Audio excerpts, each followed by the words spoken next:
Greetings, my name is Jacob and I just want to showcase my video skill set by showing people how to deinstall and then reinstall a specific hung window. So to remove the window, we're going to make sure the A pin is open here and the A pin is open here so the sashes will catch. So I'm going to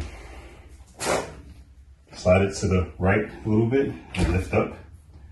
Slide it to the right so you'll hear it catch. And that's what happens here. Push it up all the way here and you see that it's catched. But you look to the left, it did not catch.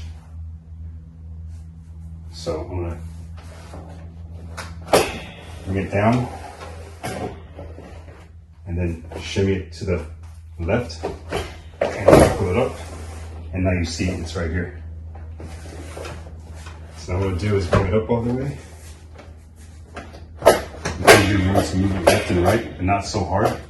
And you can tilt it towards you, and it opens up. I'm going to pull this out, and now the window's up.